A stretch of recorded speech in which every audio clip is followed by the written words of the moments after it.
Hello. Why is it so difficult to persuade Muslims who embrace Sharia law to accept interpretations of the Quran that can lead them to openness, that can lead them to embrace secularism, that can lead them to embrace humanity for human flourishing? Why is it so difficult to persuade Muslim scholars and ulama to accept interpretations of the Quran that can help their community to strive for creativity, for productivity, to be useful for themselves and for useful for others, and for enlightenment? So there is fundamental situation in Islam which related to Sharia law that makes Muslim scholars and their communities tend not to accept interpretations that open to openness, that open to other communities to challenge the structure of Islam. Sharia law is structured to make your life to live below the level of the beast. Sharia law is so ingrained in traditions of hadith, traditions that you will find in Asbabun Nuzul and Sirah Muhammad and others.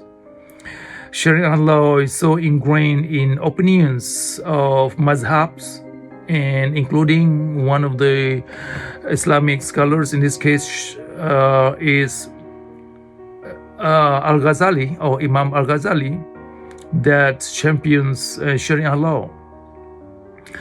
And as a result, the consequences of such teaching or ideas have led Muslims into state of stagnation and state of despondency and ignorance, which in this case, when the Quran taken under interpretations of Sharia law, that makes the Quran irrelevant, that makes the Quran dangerous, in fact, because when you translate or you interpret the Quran under traditions of hadith, traditions of Asbabun Nuzul and Sirah Muhammad, which is all of them are part of Sharia law, that makes the Quran not useful. That makes the Quran ungodly. So, and of course, that makes the Quran not a good source of spirituality, and it also makes the Quran not a good source of morality. That is the challenge. That is the situation in Islam that sometimes is very difficult to fathom. Yes, you heard so many times that Islam is a peace religion. But that is only a concept, a slogan, it's a bumper stickers. But it's not in practical sense because the Sharia law doesn't have components that can lead Islamic communities to, to better themselves and to, fashion their internal way of being, their emotional intelligence, their intellects and such. And what the Sharia law has is basically bad ideas, mostly. And that bad ideas has consequences. Well, any ideas has consequences, good or bad. In this case, when Sharia law has bad ideas, it of course lead to bad consequences and tragic in many cases.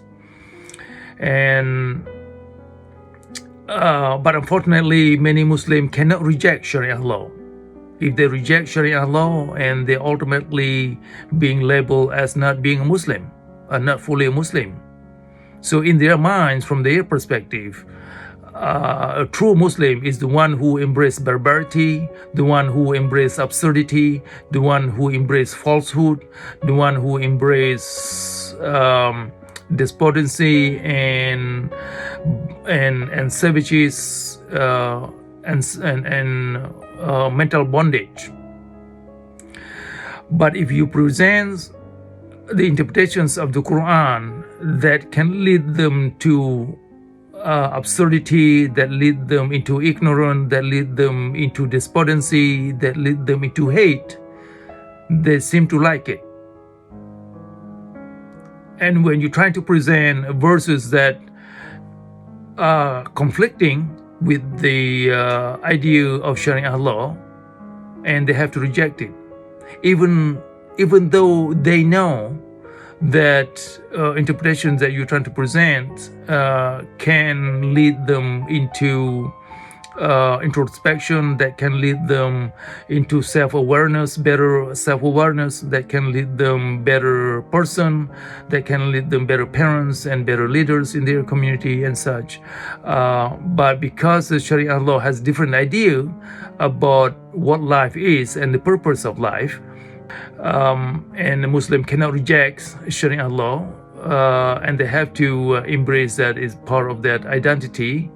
That keeps Muslim in the vicious cycle, and especially the rituals only intended not to.